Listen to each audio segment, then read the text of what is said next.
मेरा नाम कविता है। मैं मुंबई जय की एक महिला जेलर हूँ। आखिर वह रोज रात को मुजरिम औरतें को अंधेरे कमरे में देसी घी क्यों दिया जाता है? यह एक परेशान करने वाला सवाल है। इस राज्य को जानकर आपकी भी रोंगटे खड़े हो जाएंगे। मुंबई जय का एक खौफनाक वाकया। ये रात एक डरावनी रात थी, जब हमारे घर में अचानक से दरवाजे पर दस्तक हुई। सब घर वाले शहर से बाहर शादी में गए हुए थे और मैं इस वजह से नहीं जा सकी थी क्योंकि मेरे एनुअल एग्जाम चल रहे थे। माँ ने नौकरानी को कहा दिया था कि मेरे साथ यहाँ 2-3 दिन रह ले। मगर अचानक शाम को ही नौकरानी के बच्चों की तबीयत खराब हो गई, तो उसे बेचारी को जाना पड़ा। मैंने दरवाजा और खिड़कियां अच्छी तरह से बैंड कर लिए थे और आराम से सो गई, जब अचानक दरवाजे पर दस्तक हुई। मेरी नींद खुला गई और मैं घबरा कर उठी और मैंने सोचा कि इतनी रात को कौन आएगा। मैं पहले तो डर गई कि रात किस वक्त कौन आया है। बाहर से किसी की आवाज आई, प्लीज दरवाजा खोलिए, मुझे कोई मदद की बहुत जरूर है, मैं जख्मी हूं, प्लीज दरवाजा खोलिए। इन दोनों वैसे भी शहर के हालात बहुत खराब चल रहे थे। मैं सोच में पड़ गई कि दरवाजा खोलूं या नहीं, खोलूं। इस बार फिर से एक औरत की आवाज आई, प्लीज दरवाजा खोल दीजिए, वरना वो मेरी जान ले लेंगे। मैं किसी को मुसीबत में नहीं देख सकती थी, इसीलिए मैंने फैसला किया कि दरवाजा खोल देती हूँ, क्या पता किसी को मेरी मदद की जरूर हो। मैंने दरवाजा खोल तो बाहर एक औरत खड़ी हुई थी और मुझे देखकर जल्दी से अंदर ले गई और दरवाजे को बैंड कर दिया।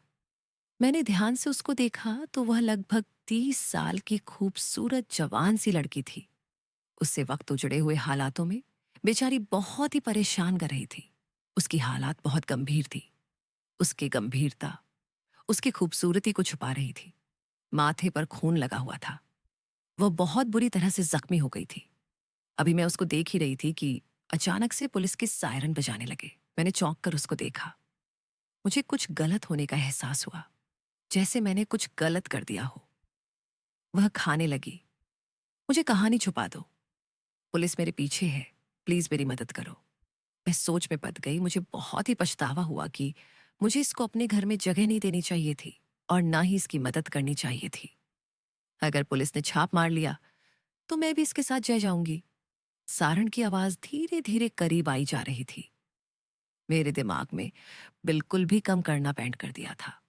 मुझे समझ में नहीं ए रहा था कि मैं क्या करूं। वह खुद ही घर के अंदर भाग कर चली आई। मुझे होश आया तो मैं भी उसके पीछे भाग गई। वो खाने लगी कि अभी थोड़ी डर में पुलिस घरों की तलाशी लेना शुरू कर देगी। मुझे कहानी छुपाने की जगह बता दो, जहां मैं चुप सुकून। मैंने डरते हुए पूछा, कौन हो तुम और पुलिस क्यों तुम्हारे पीछे है? वह खाने लगी, तुम्हें भगवान का वास्ता, अभी मुझे छुपा दो, कहानी भी। मैं तुम्हारे सारे सवालों का जवाब दूंगी। मैं कसम खाकर कहती हूं कि मैं तुम्हें कोई नुकसान पहुंचाने के इरादे से नहीं आई हूं और ना तक पहुंचाऊंगी। मेरा भरोसा करो। इस वक्त बाहर से स्पीकर के जारी ऐलान हुआ कि यह खतरनाक महिला कैदी जज से फरार हो गई है। अगर किसी ने उसे पनाह दी है तो वो खुद उसे बाहर निकाल दे, वरना भी थोड़ी डर में पुलिस तलाशी लेना शुरू कर देगी। वो खाने लगी, देखो मुझे जल्दी से छुपाओ, वरना मेरे साथ तुम भी मुसीबत में फंस जाओगी।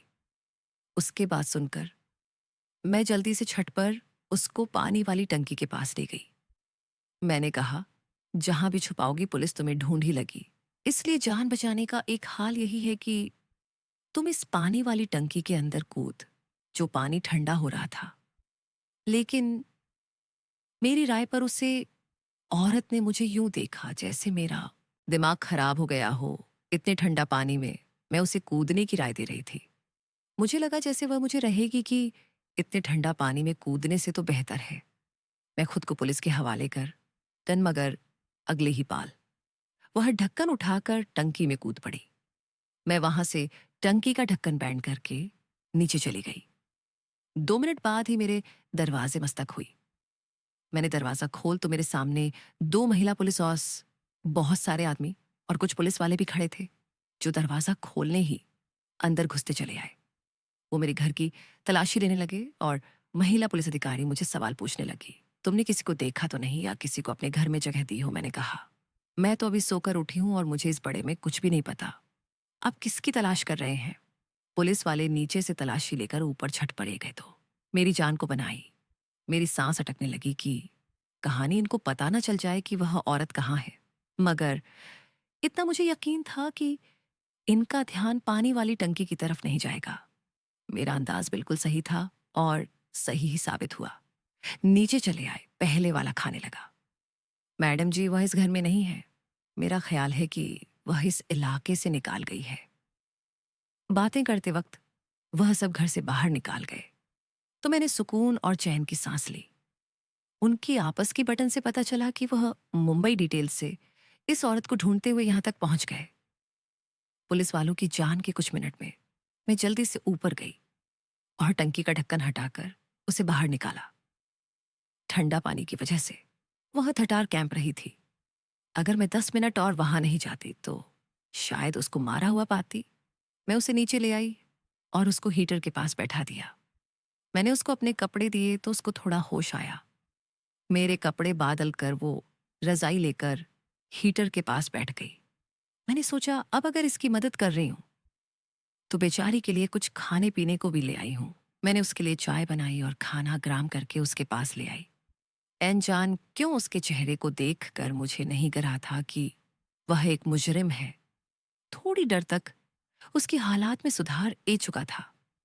अब मैंने उससे बात की, शुरुआत की और कहा, आपको देखकर लगता तो नहीं कि आप मुजरिम हो, लेकिन पुलिस आपके पीछे क्यों पड़ी है और ये कह रही है कि मुंबई जैसे एक मुजरिम औरत फरार हुई है, तो क्या आप वाकई मुजरिम हैं? मेरा सवाल सुनकर उसने मेरी सांस भारी और खाने लगी। तुम्हारा अंदाज बिल्कुल ठीक है। मैं मुंबई जय की कैदी नहीं बल्कि वहां की जेलर हूं, मैंने कहा।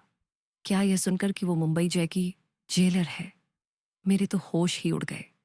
एक जेलर के पीछे पुलिस, लेकिन क्यों? मैंने पूछा। आप जेलर होकर मुजरिमों की तरह क्यों भाग रही हो? तो वो खाने लगी कि बड़ी लंबी कहानी है। सुनकर क्या करोगी? मैंने कहा, देखिए, मैंने आपको अपने घर में जगह दी है, आपकी मदद की है।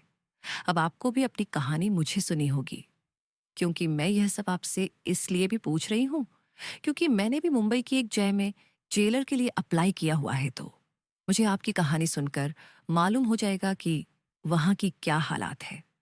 वह खाने लगी। ठीक है, अगर तुम्हें इतना ही जन का शौक हो रहा है।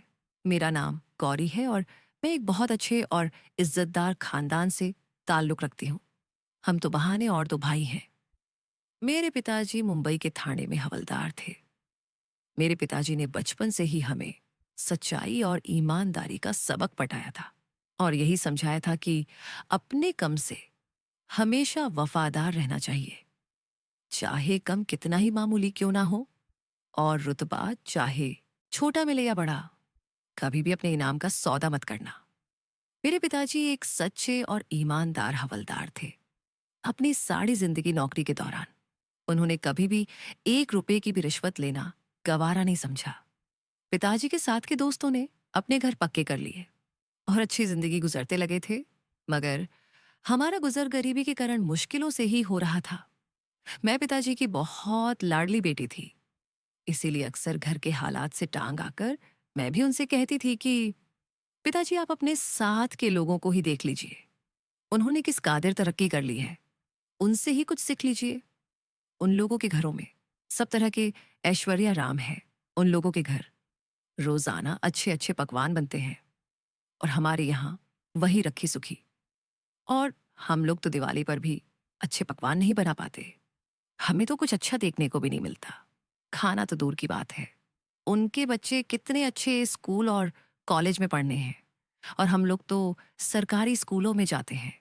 बाद में हमें नौकरी भी वैसी ही मिलेगी। कोई भी छोटे से क्लर्क जैसी पिताजी हंसकर कहते, बिटिया रानी तो फिक्र ना कर, तेरे भाग्य में बहुत बड़ी और ऊंची नौकरी है। मैं मजाक मजाक में कहती, क्यों पिताजी, क्या मैं मुंबई जय की जेलर बनूंगी? पिताजी कहते, तो इसमें इतनी हैरानी वाली क्या बात है? तू अच्छे नंबरों से परीक्षा सब पास कर लेगी तो ग जाएगी। और मैं हंसकर कहती, पिताजी आप भी किस जमाने में जी रहे हैं? मेरी सिफारिश होगी तभी तो किसी नौकरी पर लगूंगी। वरना पैसे देकर नौकरी करने वाले तो हमारे हालात नहीं। पिताजी ने उससे कहा, न रिश्वत और ना ही सिफारिश। कभी भी जिंदगी में इन दोनों चीजों की तरफ झुकना का सोचना भी मत। मेरे पिताजी का तो वह हाल था कि वह ईमानदारी और फर्श पर अपनी जान दे सकते थे। मेरी बहन स्कूल में पढ़ना गा गई और बड़ा भाई पिताजी के रिटायर होने बाद उनकी जगह गा गया। मैंने अपना एक मकसद बना लिया था कि मुझे भी मुंबई की जय का जेलर बनना है, और इसके लिए मैं जी जान से टेस्ट की तैयारी करने लगी और टेस्ट भी दे दिया।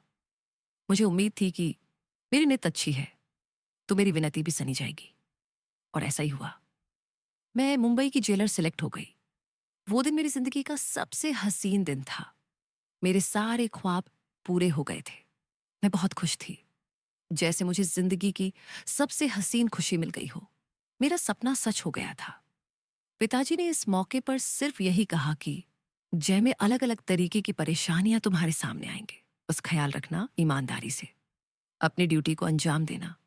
मैंने अपनी ड्यूटी संभल ली। मुंबई जय एक बड़ी जय थी और औरतें की एक बड़ी तादाद वहां पर कैद थी। शुरू शुरू के दिन थे और मुझे बहुत अच्छा कर रहा था, जैसे मेरे पास एक पावर थी। मैं वहां सल्यूट करती तो मेरा सीन फक्र से चौड़ा हो जाता था। गौरी यहां तक कि कहानी सुनाकर चुप हो गई। मुझे कहीं चुप होकर रुक जाना बेचैन कर गया। मैं उनकी कहानी में यूं को गई थी कि मुझे ऐसा महसूस हो रहा था कि जैसे यह सब मेरे सामने हो रहा हो। मैंने बेचैनी से कहा, गौरी फिर क्या हुआ, आगे बताइए ना। वो सांस लेकर दोबारा से शुरू हो गई तो मुझे तसल्ली हुई। महा औरतें को उनके जुर्म के मुताबिक कैद किया गया था। रोज सवेरे 6 बजे जय के दरवाजे खोल दिए जाते थे। उसके बाद औरतें नाश्ता करती और उसके बाद उनसे कम शुरू करवा दिया जाता था। कुछ औरतें चक्की पिसती थी, कुछ सिलाई करती थी, और जो नौजवान लड़कियां थीं उनको पटाया लिखिया जाता था ताकि वह वहां से निकालने के बाद कुछ बनकर निकले। शाम को सूरज डूबता और जब रात होने को आई उनको खाना दिया जाता और उनको वापस जय में भेज दिया जाता। शुरू शुरू के दोनों में इतना अंदाज नहीं हुआ कि यहाँ किस किस के ग्रुप बने हुए हैं, मगर धीरे धीरे मुझे पता लग गया कि किसी औरत ने किसके साथ और क्यों दोस्ती कर रखी है। जैसे फिल्मों में दिखाई बन जाता है कि एक जो उससे कहानी बढ़कर खौफनाक होती है। औरतें जो बहुत खतरनाक जुर्म के नतीजा में पकड़ी गई थीं, उनको अलग अलग सेल में रखा जाता था। मुझे अपना कम करने में ज्यादा दिलचस्प नहीं होती थी। लगता था जैसे लोगों को तो पहले से ही कम करने की आदत नहीं थी, मगर मैं तो रोजाना पिताजी से ईमानदारी का पाठ पढ़कर आई थी। इसीलिए ना सिर्फ खुद कम करती बल्कि अपने साथ के लोगों को खूब दौड़ आया करती थी। मैं अपनी नरम दिल्ली की वजह से और तुम्हें बहुत मशहूर हो गई, जिसकी वजह से वहां की सभी औरतें मुझे बहुत पसंद करने लगी और मुझे बहुत खुश रहने लगी।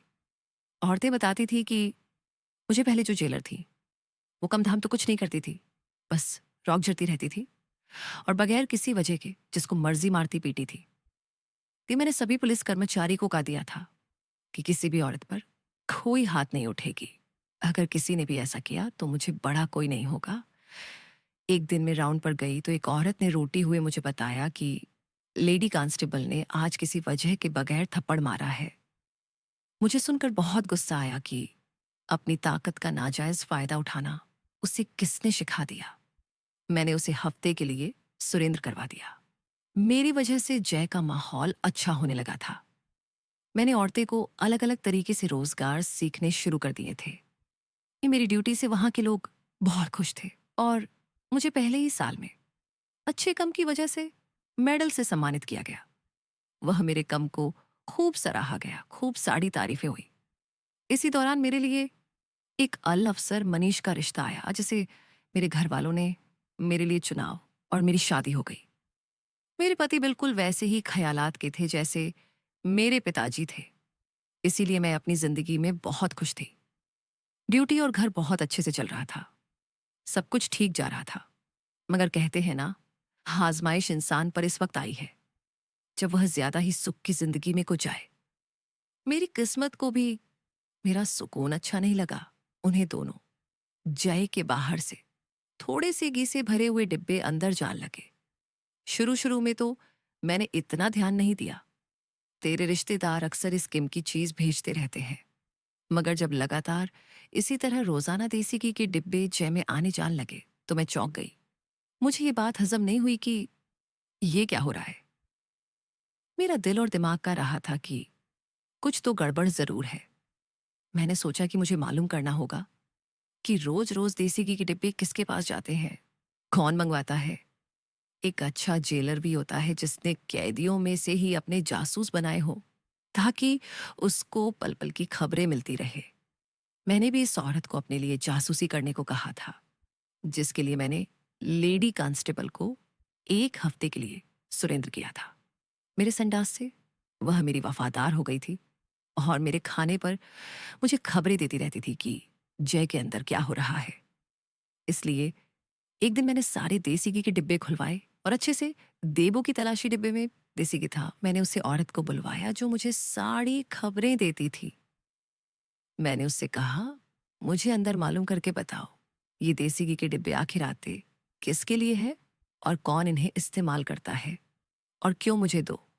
दोनों के अंदर सारी रिपोर्ट बनाकर दो। मेरी ड्यूटी ज्यादातर दिन के वक्त ही होती थी और रात के वक्त एक और जेलर ड्यूटी पर ही जाती थी। दिन के वक्त तो किसी को जरूर भी नहीं होती थी कि मेरे होते हुए कुछ ऐसा वैसा हो जाए, मगर रात के वक्त यहाँ क्या होता है इसकी मैं गारंटी नहीं दे सकती थी। इसीलिए जासूस को कम पर लगा दिया मैंने। बीच में ठोकते हुए पूछा, गौरी, क्या आपको देसी घी के डिब्बे की वजह से शक हुआ था?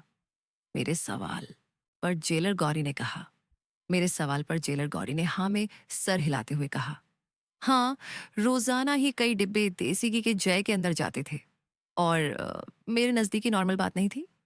मेरा अंदाज बार बार यही कह रहा था कि कुछ ऐसा हो रहा है जो मेरी नजरों से ओझल है।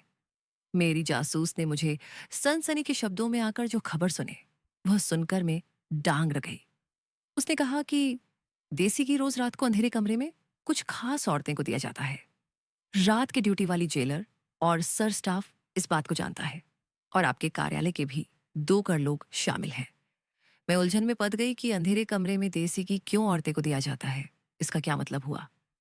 मैंने अपनी जासूस से कहा कि मुझे उन औरतें के नाम बताओ जो रोजाना अंधेरे कमरे में जाकर देसी घी खाती हैं।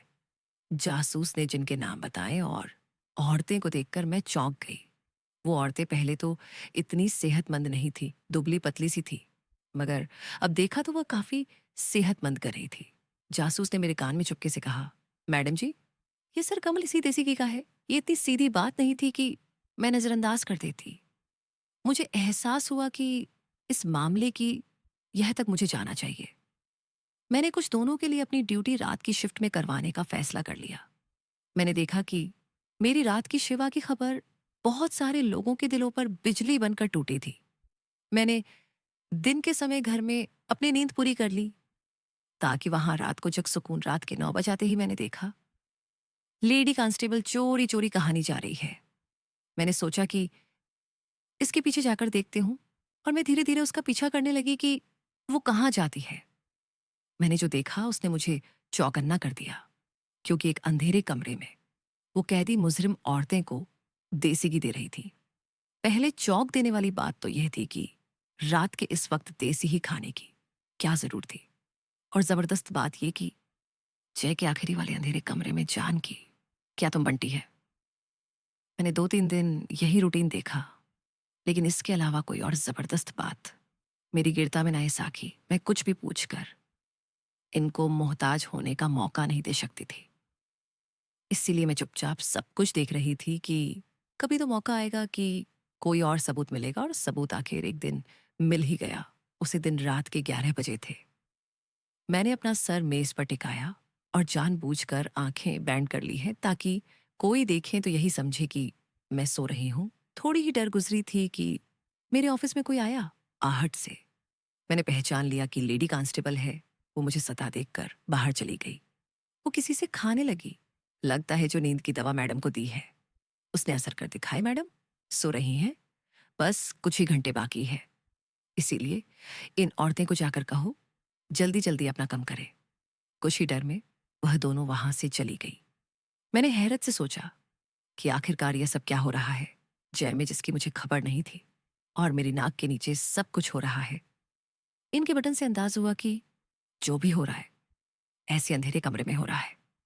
तभी मैंने उठने की कोशिश की ताकि जाकर देख सुकून ऐसा क्या हो रहा है। वहां पर उठाते ही मेरा सर चकराने लगा। मुझे चक्कर आ रहे थे। लगता था कि मेरी चाय में जो नींद की गोलियां मिलाई थी उसने अब असर करना शुरू कर दिया था। मैं वहीं पर सो गई और सुबह तक मुझे कुछ खबर नहीं हुई कि मैं कहाँ पर हूँ। सुबह उठी तो सर भारी हो रहा था, इसीलिए घर चली गई। घर जान से पहले इन औरतें के सेल की तरफ आई ताकि कोई बात इनके बड़े में पता कर सुकून।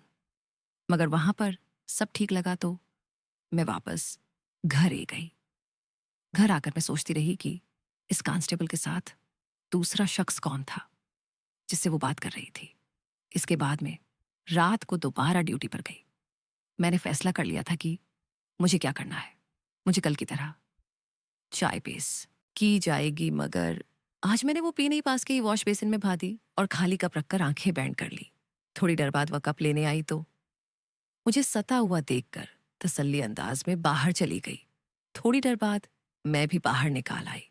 रात के 11 बज रहे थे। जय में हर तरफ की लाइट बैंड थी, हर तरफ अंधेरा ही अंधेरा था। मैं चुपचाप उसे तरफ बांट गई जहां इस अंधेरे कमरे में वह औरतें रहती थी जो रोज देसी की खाती थी। लेकिन आज वहां उसे कमरे में अंधेरा नहीं था। किसी ने मोबाइल की टॉर्च ऑन करके राखी थी। मैं एकदम उन सब पर चिल्लाई। ऊपर मैंने चेक कर कहा कि यह सब क्या मेरे सामने था। उसे अपनी आंखों के सामने देखकर मुझे भी यकीन नहीं आ रहा था। मेरा स्टाफ इतनी घिनौनी साजिश में शामिल है। औरतें सुरंग कोड़ रही थीं। उन्होंने अच्छी खासी सुरंग कोड़ी हुई थी। जान कितने हफ्तों से या मीना से ये कम किया जा रही थी। वो औरतें कत्ल के जुर्म में यहां जय में लाई गई थी और अदालत की तरफ से उन दोनों को उम्र कैद की सजा सुनी गई थी। वह दोनों यहां से फरार होने के लिए सुरंग कोड़ रही थी और इस कम में मेरा पूरा कार्यालय भी शामिल था। लेडी कांस्टेबल का यूं मुझे सामने देखकर सांस रुक गया।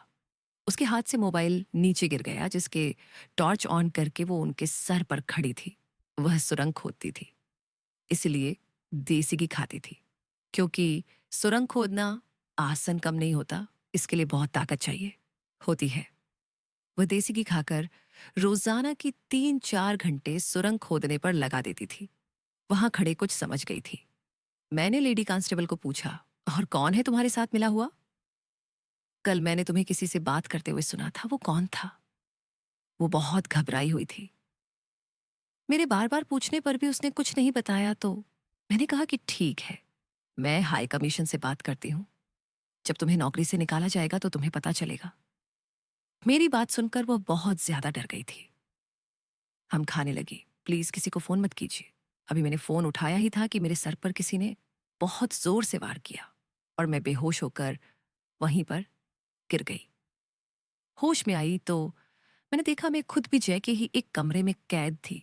मुझे याद आया कि मैं फोन करके जानकारी देने वाली थी कि किसी ने मेरे सर पर वार कर दिया। वह लेडी कांस्टेबल के अलावा और कोई नहीं हो सकता था। इसीलिए अपने राज्य खुला, जान के डर से। इसी ने अपना राज्य खुला, जान के डर से मेरे सर पर वार किया होगा। मैं होश में आई तो देखा कि वह अकेली नहीं थी। जो साथी उसका साथ देने की कोशिश कर रही थी, वह साथी उसे तो उसके साथ मौजूद थी, लेकिन इसके साथी को देखकर मेरे सर पर कयामत टूट पड़ी। मुझे यकीन नहीं आया कि वो हो सकती थी। वो तो नाइट शिफ्ट वाली जेलर थी। मुझे तो लगता था जैसे वो एक लापरवाह लड़की है, मगर वो इतनी घटिया निकलेगी कि कानून की वर्दी पहनकर अगर कानूनी के मौन को अंजाम देगी। फिर इन दोनों औरतें ने मिलकर मुझे कैद कर लिया था। दोनों मिली हुई थी। इन्हें दोनों की मदद से वह कैदी औरतें सुरंग कोड़ रही थी और इस मदद के बदले वहां की कांस्टेबल को बहुत सारे पैसे दिए गए। पैसों के लालच में आकर ऐसे गैर कानूनी केमों को अंजाम दिया जाता था। बाद में मुझे मालूम हुआ कि मामले से भी ज्यादा गंभीर हो चुका है। जो देसी की जय के अंदर चेक होकर आता था, उससे देसी घी में खास एस्टेरॉइड शामिल किए जाते थे जिसके रोजाना इस्तेमाल से इंसान को उसकी आदत हो जाती है। ये देसी ही चोरी चोरी अंदर ही अंदर बेचा जाता था। ये कोई मामूली देसी घी नहीं था। ये सर कम रात के वक्त जेलर की मौजूदगी में निहायत चोरी चुपके करता था। इस जेलर ने यह सारी बात मुझे खुद अपने मुंह से बताई। उसने अपने सारे जुर्म मेरे सामने कबूल किया, लेकिन वो नहीं जानती थी कि इसने मुझे मेरे ही यस दफ्तर में कैद किया है। वहां तो मैंने पहले से ही एक कैमरा लगाकर रखा हुआ था, जो सारी बातें रिकॉर्ड कर रहा था मुझे। जब भी किसी से उसका जुर्म काबुल करवाना होता था, तो मैं उसको इसी कमरे में ले जाती थी और उसका बयान इसी कैमरे में रिकॉर्ड हो जाता था, जो बाद में एक सबूत के तौर पर कम आता। उसने मेरी तरफ से कोर्ट को ऑफिशियल तौर पर छुट्टी का खाट पोस्ट कर दिया, ताकि मेरा गायब होना पूरी तरह से किसी को लटके नहीं। इसके बाद उसने मेरी पहचान के अनुसार एक रिपोर्ट बनाकर कोर्ट को भेज दी, जिसमें मुझ में पर संगीन आप लगाए गए थे। इसका इरादा मुझे रास्ते से हटाने का था। आज शाम जैसे ही वह मेरे लिए खाना लेकर कमरे में आई, तो मैं उसे पर काबू प्रकार वहां से फरार हो गई, और तब से वह मेरे पीछे लगी है ताकि मुझे पकड़ सके। ये थी मेरी सारी कहानी, जिसको सुनने के लिए तुम इतनी बेचैन थी। मैंने सारी कहानी सुनकर बहज की जाते हुए गौरी से पूछा, लेकिन अब आप अपनी बेगुनाही कैसे साबित करेगी? जेलर गौरी खाने लगी। मुझे बस किसी भी तरह वो खुफिया कैमरा अपने कब्जे में करना है। सारी बातचीत रिकॉर्ड है, मगर यही मैं सोच रही हूं कि अब मेरा वहां जाना तो खतरे से खाली नहीं है। जब तक मैं अपनी बेगुनाही साबित नहीं कर लेती, तब तक मैं कहानी नहीं जा सकती। किसी भी तरह से मुझे उसे कैमरे को हासिल करना होगा। मैंने कहा कि मैं आपकी मदद कर सकती हूँ। गौरी मुझे हैरान होकर देखने लगी। मैंने जेलर के लिए अप्लाई किया हुआ है। मेरा ख्याल है आपको नौकरी से भी निकाल दिया गया है। तभी तो दूसरी जेलर के लिए अखबार में विज्ञापन दिया गया था। मैंने अप्लाई कर रखा है और आपके टेस्ट देने जाना है। अगर तू मेरा सिलेक्शन हो गया तो आपकी बेगुनाही मैं खुद साबित कर दूंगी। मैंने जेलर गौरी को कहा कि मेरे सब घर वाले आशिकेश शादी में गए हुए हैं। आप जब तक चाहे यहां पर रह सकती हैं। मगर अगले ही दिन उन्होंने अपने पति को फोन किया और उसके साथ चली गई। मुझे ये सारी कहानी जानकर इस बेचारी के लिए बहुत दुख हुआ था। गौरी एक ईमानदार जेलर थी। मैंने अगले दिन पेपर दिया और विनती करने लगी कि मैं जेलर के तौर पर अपॉइंट हो जाऊं। मेरा मकसद गौरी की बेगुनाही साबित करना था, और इस मकसद के लिए जरूरी था कि मैं मुंबई जय के अंदर जाती, और यह सिर्फ जेलर की ही हैसियत से मुमकिन था, जो कि शायद मैं ही कर सकती थी। मेरी प्रार्थना रंग लाई। मुझे सिलेक्ट कर लिया गया। इंटरव्यू की सारी तैयारी मुझे गौरी नहीं करवाई थी, जिसकी वजह से मैं कामयाब हुई थी। मैंने वहां जाते ही पहले दिन देख लिया था कि वह कौन सी औरतें थीं जो सुरंग होती थी और देसी की हजम करती थी। औरतें को देखकर अंदाज हुआ कि इनका कम अभी भी जारी था। मैंने चुप करके बड़े अधिकारियों को लेटर लिखकर यह बताया कि जय में सुरंग कोड़ी जा रही है, और इसके जिम्मेदार रात की ड्यूटी वाली जेलर और लेडी कांस्टेबल है। इसके साथ ही मैंने वह कैमरा भी सबूत के तौर पर साथ में भिजवा दिया, जो मुझे ठीक और इस जगह मिला था, जिसका मुझे गौरी ने बताया था। ठीक रात 11 बजे जय के सेल में छाप पद गया, जहां सुरंग को दी जा रही थी, और उन औरतें को सुरंग खोदते हुए रेंज हाथों पड़ा गया। लेडी कांस्टेबल और नाइट ड्यूटी वाली जेलर को गिरफ्तार कर लिया गया और उनको कड़ी से कड़ी सजा सुनी गई। ये सब मैंने अपनी ड्यूटी के दूसरे ही दिन किया था, क्योंकि मेरा इरादा ही यही था कि सच सामने लाया जाए। जेलर गौरी की बेगुनाही साबित हो गई और उसे उसकी पोस्ट दोबारा से दे दी गई। मुंबई जय की नाइट ड्यूटी और जेलर की पोस्ट गौरी को दे दी गई, और दिन की ड्यूटी मुझे दे दी गई। जेलर गौरी ने मेरा बहुत शुक्रिया अदा किया और मुझे कहा कि तुम्हारा बहुत एहसान है कि तुमने मेरी मदद की, और अब मेरी जेलर गौरी के साथ बहुत अच्छी दोस्ती हो गई। हम दोनों ने पहले की तरह मिलकर जय का माहौल बहुत अच्छा कर दिया, और सब कुछ पहले की तरह अच्छा होने लगा था। दोस्तों, उम्मीद करती हूँ आपको हमारी कहानी पसंद आई होगी।